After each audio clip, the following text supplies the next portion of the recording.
Leonardo ഡാവിഞ്ചിയുടെ അവസാനത്തെ അത്താഴം എന്ന ചിത്രം ഒരുപക്ഷെ നമ്മളെല്ലാവരും കണ്ടിട്ടുണ്ടാവും അല്ലേ? എന്നാൽ ആ ചിത്രത്തിനു പിന്നിലെ യഥാർത്ഥ കഥ നമ്മളീ കാണുന്നതിനേക്കാൾ എത്രയോ ആഴമുള്ള ഒന്നാണെന്ന് ഞാൻ പറഞ്ഞാൽ നിങ്ങൾ വിശ്വസിക്കുമോ? കാരണം ആ രാത്രിക്ക് പുരാതനമായ ചില ആചാരങ്ങളിലും പ്രതീകങ്ങളിലും ഒളിപ്പിച്ചുവെച്ച ഒരു വലിയ രഹസ്യമുണ്ടായിരുന്നു.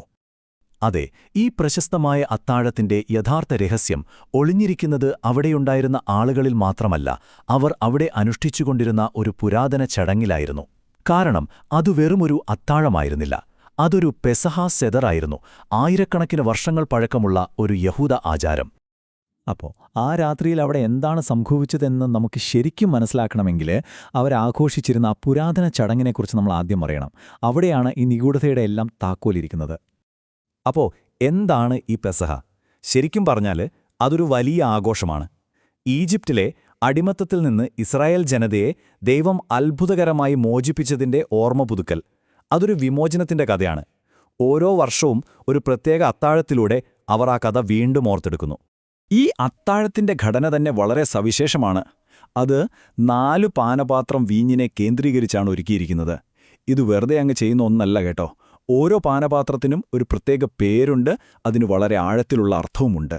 സ്വാതന്ത്ര്യത്തെക്കുറിച്ചുള്ള 4 രംഗങ്ങളുള്ള ഒരു നാടകം പോലെയാണത്. അപ്പോൾ ഈ 4 പാനപാത്രങ്ങൾ എവിടെ നിന്നാണ് വരുന്നത് അല്ലേ? അതിന്റെ ഉത്തരം ബൈബിളിലെ പുറപ്പാട് പുസ്തകത്തിൽ ദൈവം തന്റെ ജനത്തിന് നൽകുന്ന 4 മഹത്തായ വാഗ്ദാനങ്ങളിലാണ്. ഇവിടെ കാണുന്നതുപോലെ, ഞാൻ നിങ്ങളെ പുറത്തു കൊണ്ടുവരും, വിടുവിക്കും, വീണ്ടെടുക്കും, എന്റെ ജനമായി സ്വീകരിക്കും. ഈ 4 വാഗ്ദാനങ്ങളാണ് ആ രാത്രിയിലെ ചടങ്ങിന്റെ അടിസ്ഥാനം. കണ്ടില്ലേ, ആ ബന്ധം വളരെ വ്യക്തമാണ്. ഓരോ വാഗ്ദാനത്തിനും ഓരോ പാനപാത്രം. 1 ശുദ്ധീകരണത്തിന്റെ പാനപാത്രം, 2 വിടുതലിന്റെ, 3 വീണ്ടെടുപ്പിന്റെ, ഒടുവിൽ 4ാമത്തേത് സ്വീകരണത്തിന്റെ പാനപാത്രം.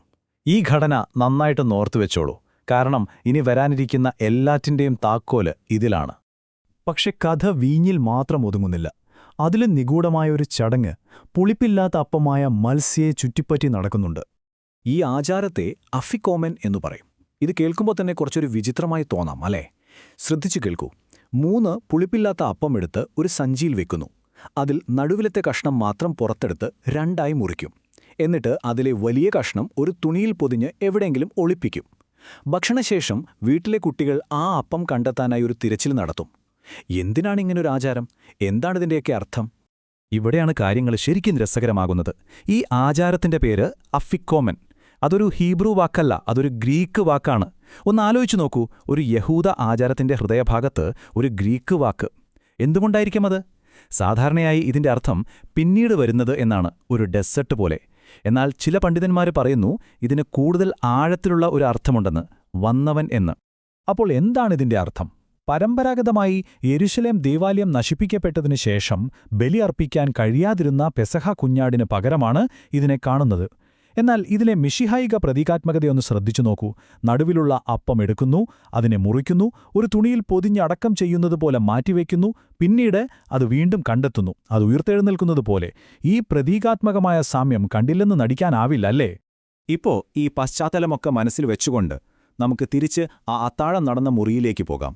കാരണം ഈ അപ്പത്തെയും വീഞ്ഞിനെയും കുറിച്ചുള്ള അറിവോട് നോക്കുമ്പോൾ യേശുവിൻ്റെ ഓരോ വാക്കും പ്രവൃത്തിയും കൂടുതൽ ആഴമുള്ള ഒരർത്ഥത്തിലേക്ക് വിരൽ ചൂണ്ടുന്നത് നമുക്ക് കാണാൻ കഴിയും. ഒരു പുതിയ ഉടമ്പടിയുടെ തുടക്കത്തിലേക്ക്. അത്താഴത്തിനിടയിൽ യേശു ആ അപ്പം കയ്യിലെടുത്തു. ഓർക്കണം, ഇത് വെറുമൊരു അപ്പമല്ല. നമ്മളിപ്പോൾ സംസാരിച്ച മുറിക്കപ്പെട്ട് ഒളിപ്പിച്ച് വീണ്ടെടുത്ത ആ അഫിക്കോമൻ. എന്നിട്ടവൻ പറഞ്ഞു, വാങ്ങി ഭക്ഷിക്കുവിൻ, ഇതെന്റെ ശരീരമാകുന്നു. ഒന്ന് ചിന്തിച്ചു നോക്കൂ. പെസഹ കുഞ്ഞാടിന്റെ പ്രതീകമായ ആ അപ്പത്തെ അവൻ തന്റെ ശരീരമായി പ്രഖ്യാപിക്കുകയാണ്. എത്ര ശക്തമായൊരു പ്രഖ്യാപനമാണിത്! അപ്പത്തിനുശേഷം അവൻ പാനപാത്രം കയ്യിലെടുത്തു. ഓർക്കുന്നുണ്ടോ? ഇത് ഭക്ഷണത്തിന് ശേഷമാണ്. അതായത് ഇതാ 4 പാനപാത്രങ്ങളിലെ 3ാമത്തേതാണ്, വീണ്ടെടുപ്പിന്റെ പാനപാത്രം. എന്നിട്ടവൻ പറഞ്ഞു, ഇത് പുതിയ ഉടമ്പടിക്കുള്ള എന്റെ രക്തമാണ്. ഈജിപ്തിലെ അടിമത്തത്തിൽ നിന്നുള്ള വീണ്ടെടുപ്പ് എന്ന ആ പഴയ ആശയത്തെ പാപത്തിൽ നിന്നുള്ള ഒരു പുതിയ ആത്മീയ വീണ്ടെടുപ്പുമായി അവൻ ഇവിടെ ഒരുമിപ്പിക്കുകയാണ്. ഇവിടെ അവൻ ഉപയോഗിക്കുന്ന ഉടമ്പടി എന്ന വാക്കിന്റെ ഗൗരവം നമ്മൾ മനസ്സിലാക്കണം. ഇന്നത്തെ കാലത്തെ ഒരു കരാർ പോലെയല്ല അത്. പുരാതന ലോകത്ത് രക്തം കൊണ്ടുറപ്പിക്കുന്ന, ഒരിക്കലും ലംഘിക്കാൻ കഴിയാത്ത ഏറ്റവും വലിയ വാഗ്ദാനമായിരുന്നു ഒരു ഉടമ്പടി, ഒരു വിശുദ്ധമായ ഒപ്പുപോലെ. അതുകൊണ്ട് യേശു ഇവിടെ സാധ്യമായ ഏറ്റവും വലിയൊരു വാഗ്ദാനത്തിനാണ് തുടക്കം കുറിക്കുന്നത്. എന്നാൽ കഥ ഇവിടെ അവസാനിച്ചു എന്ന് നിങ്ങൾ കരുതിയെങ്കിൽ തെറ്റി. ആ രാത്രിയിലെ ഏറ്റവും വലിയ നിഗൂഢത ഇനിയും വരാനിരിക്കുന്നതേയുള്ളൂ. ഭാവിയെക്കുറിച്ചുള്ള ഒരു ചോദ്യചിഹ്നം പോലെ പൂർത്തിയാക്കാതെ പോയ ഒന്ന്, ആ 4ാമത്തെ പാനപാത്രം. ഇത്രയും അർത്ഥവത്തായ ഒരു ചടങ്ങിന് ശേഷം എന്തിനാണ് യേശു അത് പൂർത്തിയാക്കാതെ നിർത്തിയത്? ഓരോ ചുവടും ഇത്ര ശ്രദ്ധയോടെ മുന്നോട്ട് വച്ചതിനു ശേഷം അവസാനത്തെ പടിയിൽ നിന്ന് അവൻ പിന്മാറിയത് എന്തിനായിരിക്കും? ഉത്തരം ഇതാണ്. അവൻ 4ാമത്തെ പാനപാത്രം, അതായത് സ്വീകരണത്തിന്റെ പാനപാത്രം, കുടിച്ചില്ല. ദൈവത്തിന്റെ അവസാനത്തെ വാഗ്ദാനമായ ഞാൻ നിങ്ങളെ എന്റെ ജനമായി സ്വീകരിക്കും എന്നതിനെ പ്രതിനിധീകരിക്കുന്ന ആ പാനപാത്രം. പകരം അവൻ പറഞ്ഞു, എന്റെ പിതാവിന്റെ രാജ്യത്തിൽ നിങ്ങളോടൊപ്പം പുതിയതായി കുടിക്കുന്നതുവരെ ഞാൻ ഇന്നിത് കുടിക്കുകയില്ല എന്ന്. ആ 4ാമത്തെ പാനപാത്രം മാറ്റിവെച്ചതിലൂടെ അവനൊരു വലിയ സത്യം വെളിപ്പെടുത്തുകയായിരുന്നു. ഈ വീണ്ടെടുപ്പിന്റെ കഥ ഇവിടെ പൂർത്തിയായിട്ടില്ല. അതിന്റെ മഹത്തായ പൂർത്തീകരണം ഇനിയും വരാനിരിക്കുന്നതേയുള്ളൂ. അതുകൊണ്ട് ആ അവസാനത്തെ അത്താഴം ഒരു കഥയുടെ അവസാനമായിരുന്നില്ല, അതൊരു വലിയ വാഗ്ദാനത്തിന്റെ തുടക്കമായിരുന്നു. ഇനിയും വരാനിരിക്കുന്ന ഒരു അധ്യായത്തെക്കുറിച്ചുള്ള ഓർമ്മപ്പെടുത്തൽ. ഇത് നമ്മെ ആഴത്തിൽ ചിന്തിപ്പിക്കുന്നൊരു ചോദ്യത്തിനു മുന്നിൽ കൊണ്ടു നിർത്തുന്നു. പൂർത്തിയാകാത്തൊരു വീണ്ടെടുപ്പിന്റെ കഥയുടെ ഭാഗമായി ജീവിക്കുക എന്നതിന്റെ അർത്ഥമെന്താണ്?